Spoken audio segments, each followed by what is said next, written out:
That's a Christmas present from a very dear friend of mine. Look, Daddy, teacher says every time a bell rings, an angel gets his wings. That's right. That's right. Attaboy, Clarence.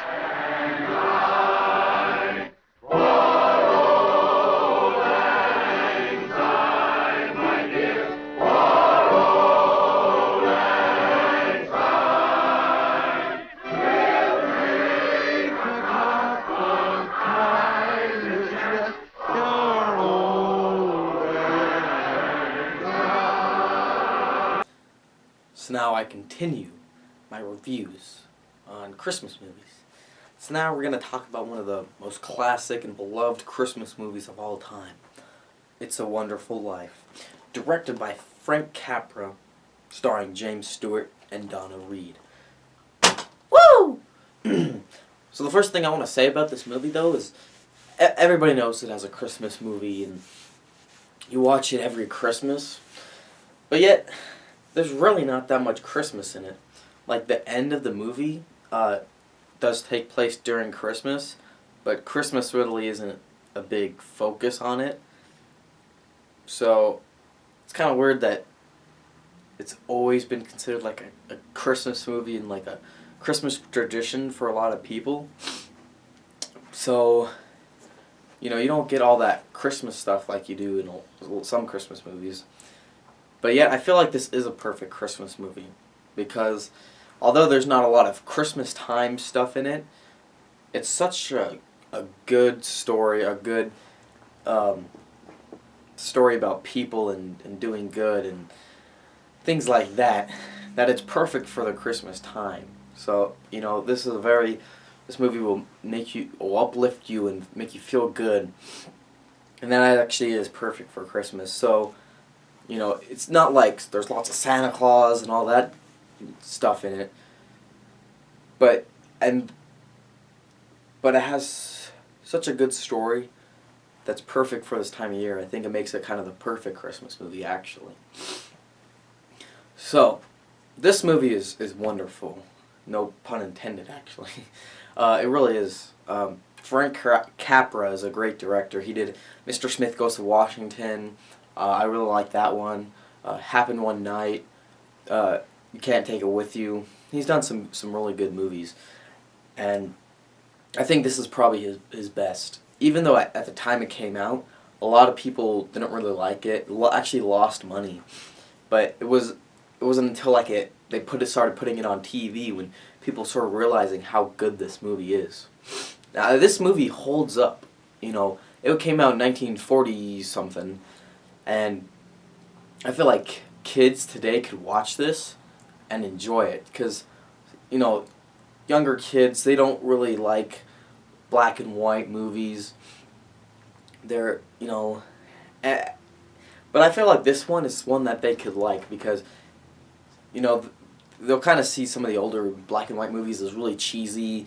You know, the acting is bad, the way they edit, even though they're not like, they don't know, they're not watching for editing and cinematography and stuff. Some of the editing in older movies is a little awkward at times, but this movie does everything so well that it holds up, and it could have been a movie that came out just a couple of years ago. And so I feel like it makes this movie very timeless too, and something that can be watched for Christmas for generations. Anyways, like I was saying, this movie holds up very well, and, you know, it will be watched for a long time. So, you know, this movie, it was made on a very low budget, and so it's not like it's a big action movie, and there's a lot of things to talk about when it comes to, like, you know, effects and makeup and all that stuff. But when you watch it, you're not really thinking about how well it was made. But when you watch it, there's never a moment where I'm ever like, oh, I don't like how they did this, I don't like how they did that. I never think of I never notice any, like, cinematography, any editing. And some movies, you know, I watch it and I try to find, you know, the stuff like that, because I enjoy the filmmaking aspect. But a movie like this, it was done so well that you don't notice it at all, and it really helps you focus more on the story. And it's such a good story. So, I guess thumbs up for that. You know, there's never any shots or edits that were like, well, that was weird, why'd they do that, and take me out of the movie. Or anything that was like, wow, that's so good, and take me out of the story. It keeps you very in the story. If that makes any sense. But there are probably the two things in this movie that are just so great. The first thing is just the story. I've said it several times, but if you don't know what the story is, it's basically this guy, he doesn't feel, something has happened, and he's not really feeling too good. He feels like his whole life has just been a waste, and the world would have been better off without him. And so he's contemplating suicide. But this angel comes down and shows him what life would be like without him. And so for the majority of the movie, it's showing his life. And as you're watching it, you're like, okay, we're seeing this guy's life and stuff, but I don't know how this really relates to the end part. But when you see the end part, it puts all the things together. Like, you understand now, if that didn't happen, this couldn't have happened. And the ending is so great because it shows what the world would have been like without him. And you know, in the beginning of the movie, he's saying how he wants to be this adventurer and he wants to do something big and be an important person in the world, and he never really becomes that. And he's starting to feel like his whole life was kind of just a waste, and he never got to do these amazing things. So he's starting to feel kind of worthless. But then he starts to see how the world would have been without him, and this whole town would have been completely different. His brother. One thing that really kind of amazed me was when I first saw it the first time was he saved his brother when he was a little kid. And it's like, oh, he saved one person, okay, but how does that's not really doing anything in the grand scheme of everything. But his brother went on to save all these men in World War II. And so he didn't directly save all these guys, but he saved the person to save them.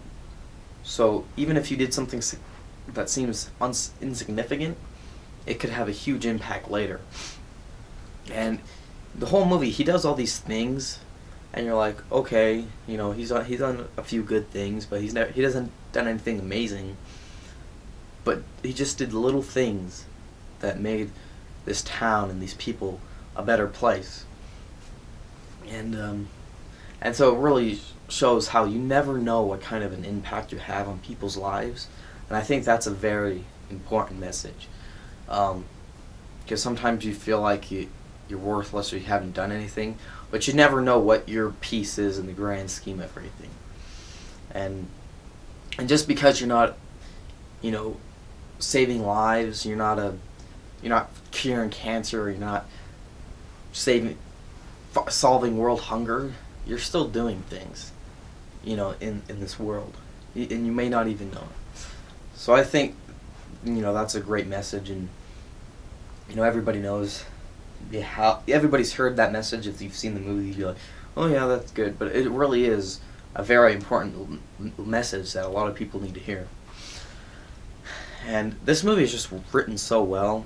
All the characters are great, and the dialogue is some of the best dialogue in movies. Like, most movies, movies are a visual art, and sometimes you don't technically need dialogue, but if you have a movie like this, or like 12 Angry Men, where you can have, good dialogue, and you're interested in everything that people are saying, that's good. And all the characters, you like all of them. There's so many great ones. There's, George Bailey and his wife, and Clarence, and the evil Mr. Potter, and all these people. make this movie never ever get boring. There's never a boring part in the movie, but the movie is mostly just people talking and things like that. And so that's, I think, really great. And it's a funny movie too. Like, it's a movie where you're gonna laugh and you're gonna cry and you're gonna smile. You're gonna go through a range of emotions because as the movie's leading up, there's, it's very lighthearted and, and then but then it has more serious moments too. And so the last thing I want to talk about is the acting in this movie. Donna Reed does a really good job. I think everybody does a really good job.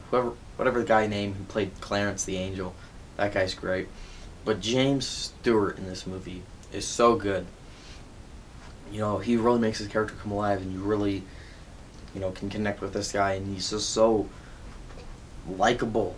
And I think this movie was a great movie to show kind of the range James Stewart has as an actor, because he could, do the lighter moments of the movie where he's more funny and things like that, but then he could do the more serious parts of the movie where, he's feeling depressed. And that's a good thing of an actor. And when you can do multiple things, like someone like John Wayne. John Wayne was a good actor, but he could only do one thing. He could only be the tough cowboy type guy. Some actors, they can do one thing well, but other than that, they don't have any range. And so when you can see the range of an actor in just one movie, I think that's pretty good. And so yeah, James Stewart makes this movie 10 times better than what it already was, because without James I almost died. But the movie would have been great without him, because it has such a great story, but James Stewart just made it even better. So this movie is really great. If you've never seen it, you need to watch it. I'll give it a 9 out of 10. I'll probably end up watching this every Christmas for the rest of my life.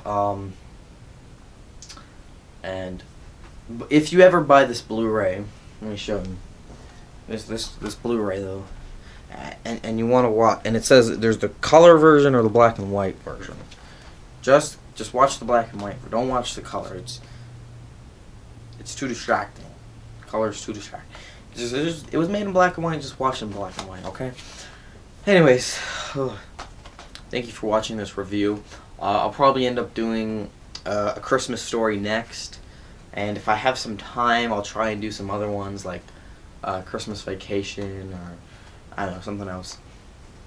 But thank you for watching, and I'll see you next time.